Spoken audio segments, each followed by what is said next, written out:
Osmina et bienvenue dans Animaniac, l'émission d'un maniaque d'animé pour des maniaques d'animé. Et pour cette 4e émission, on va parler de quoi? Eh bien de Pokémon. Bah non, évidemment, on va parler de Sankarea. Qu'est-ce que c'est que ce truc? Bah si t'as cliqué, c'est que t'es ici et que tu dois déjà en avoir une petite idée. Mais pour faire court, un peu comme Sankarea est à l'origine d'un manga publié au Japon entre 2009 et 2014, écrit et illustré par Mitsuru Hattori, connu pour aussi avoir écrit Umisho. Quoi? Tu connais pas Umisho? Moi non plus. Mais on va surtout parler de l'adaptation en animé ici, produite par le studio Deen et qui a été diffusée au Japon en 2012. Pour résumer le point de départ de l'intrigue, Sankarea, aussi connu sous le nom de Adorable Zombie, raconte l'histoire d'un zombie qui est adorable. Non, sans déconner. L'histoire prend part autour d'une fille nommée Rhea, issue d'un milieu très aisé. Ouais, en gros, c'est une bourge la demoiselle. Une bourge, mais super kawaii. Regardez-moi cette petite bouillaque croquée, n'est-elle pas trop mignonne? Oh, mais range ton pénis, Marcel. Elle est pas pour toi, la petite Rhea. Bah elle est pour qui alors? Pour son papa, c'est ça? Bah ouais, mon gars. Non. Bah si. Oh putain, ça vient seulement de commencer, la schizophrénie envahit déjà dangereusement mon esprit. Mais oui, je suis vraiment sérieux quand je parle de son père. Enfin, c'est à sens unique, t'imagines bien, car le bonhomme, tout bon papa qu'il est totalement barge, possessif, et aime sa fille d'une façon poétique. En fait, son délire, c'est de se taper des fantasmes de gros voyeurs, pervers et pédophiles sur sa propre fille, en la prenant à poil en photo à chaque fois qu'elle fête son anniversaire. Et évidemment, tu t'en doutes, il lui empêche d'avoir toutes sortes de relations, et il en a le pouvoir. C'est le propriétaire du lycée privé dans lequel Rhea étudie. Son père fait donc ce qu'il veut. Ainsi, dès que Rhea trouve une amie, celle-ci se fait expulser par papa. Pour ne pas devenir complètement folle et pour retrouver un peu de liberté, Rhea a pour habitude de sortir de la terrible prison qu'est la villa familiale en cachette la nuit pour aller dans un endroit désert un peu craignos près d'un entrepôt désaffecté. Et qu'est-ce qu'elle y fait? Ben, sniff de la coque, mon vieux. Elle se destroy la gueule. Ben non, c'est une fille sage, je te rappelle. Elle va simplement hurler de toutes ses forces comme une tarée dans un puits près de cet entrepôt pour soulager ses nerfs. N'est-elle pas trop mignonne? Ouais, bon, ça je me répète, j'ai déjà dit. Et à part ça, qu'est-ce qu'il y a d'autre dans l'animé? On peut peut-être parler de notre personnage principal. Fils du gardien d'un temple, c'est un collégien répondant au nom de Chihiro Furuya. Comment pourrait-on le décrire?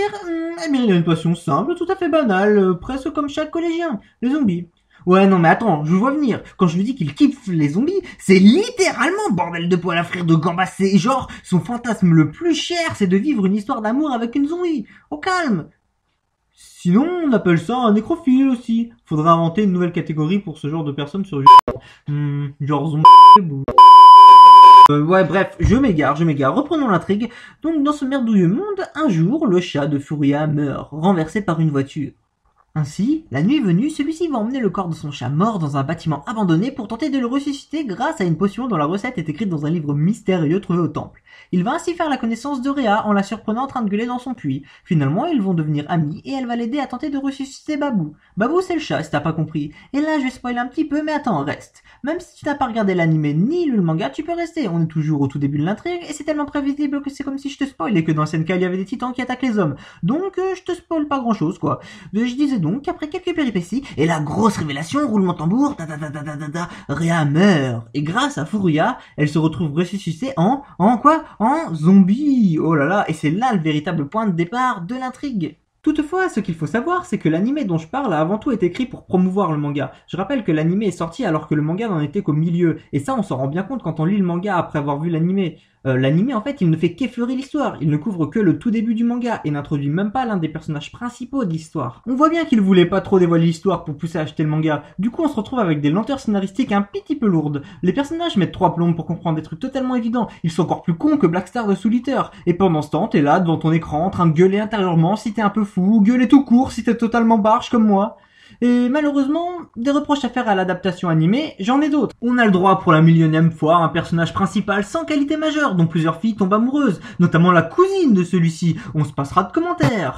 Et sinon, ils ont oublié un petit truc je crois, les OST, non une cacahuète sautée, où que c'est qu'elles sont passées? Elles sont quasiment inexistantes, c'est le plat absolu, plus plat que la bosse, plus plat qu'une table, et c'est absolument pas justifié, c'est juste de la flemme, et c'est pas un détail, les OST ça fait énormément pour un animé, difficile dans ces conditions de vraiment accrocher à la série. De même, on sait que Rhea va mourir pour être réincarnée en zombie, on le sait très bien vu que c'est le titre de l'animé, mais sans OST de qualité, lorsque cela arrive, on reste de marbre, alors que je pense que ça aurait été possible d'une façon ou d'une autre d'en faire un moment fort de la série qui nous fasse frissonner. Tant, malgré ses clichés et ses défauts, on a le droit à quelques pistes de réflexion intéressantes. Rhea, tout d'abord, a toujours vécu sous l'emprise de son père. Privée de sa liberté, elle ne la trouva vraiment qu'à sa mort, ou plutôt à sa renaissance. C'est une fille simple qui veut juste avoir une vie normale, nous faisant réfléchir sur la notion de liberté. Ensuite, Ensuite, Furuya Chihiro, c'est un mec qui a toujours été obsédé par les zombies sans faire attention à quoi que ce soit d'autre, ni qui que ce soit. Or, pour la première fois, on lui confie des responsabilités importantes, ce qui le contraint à penser à quelqu'un d'autre que lui-même, ce qui va le faire mûrir loin de ses fantasmes de zombies. Cela marque le contraste entre l'enfance et le passage à la vie d'adulte. Là où l'enfant rêve d'être adulte, tout comme le gars rêvait de pêcher une zombie. Quand l'enfant devient adulte, il est confronté aux réalités de la vie et doit y faire face, tout comme Chihiro, bien loin des fantasmes qu'il avait. Je trouve également intéressante l'histoire du père de Rhea, car on apprend que ce gros pervers a un certain passé douloureux. Ce n'est pas juste un psychopathe né tel quel, il l'est devenu. Bon, on nous dit que le gars à l'université a demandé en mariage une meuf de 15 ans, mais à part ça, il a vécu des épreuves qui l'ont fait devenir tel qu'il est, même s'il devait déjà avoir une certaine prédisposition pour ce genre de délire. Et sinon, en vrai, le côté zombie, on s'en fout un peu dans l'animé. On s'en fout car c'est pas ça qui compte au début du manga. L'aspect zombie à proprement parler prend beaucoup plus d'importance dans la suite du manga. Au final, pour ce qui est de Sankarea, tout support confondu, je trouve qu'il s'agit d'une histoire rafraîchissante et originale sur certains aspects, même si des personnages sont plutôt clichés et que la plupart peuvent être décrits en les qualifiant avec un ou deux adjectifs qualificatifs de qualification qualificante, parce que voilà, et donc par exemple la petite sœur sérieuse, le père gardien du temple honnête, la cousine avec une grande force de caractère, le grand-père sénile, etc. En conclusion, si vous ne connaissez pas Sankarea, je vous encourage à regarder l'animé pour vous donner une idée de ce que ça raconte, pour ensuite vous tourner vers le manga, ou alors lire uniquement le manga, et là ça vaut vraiment le coup, car lui va beaucoup plus loin, plus vite et est plus intense que l'animé.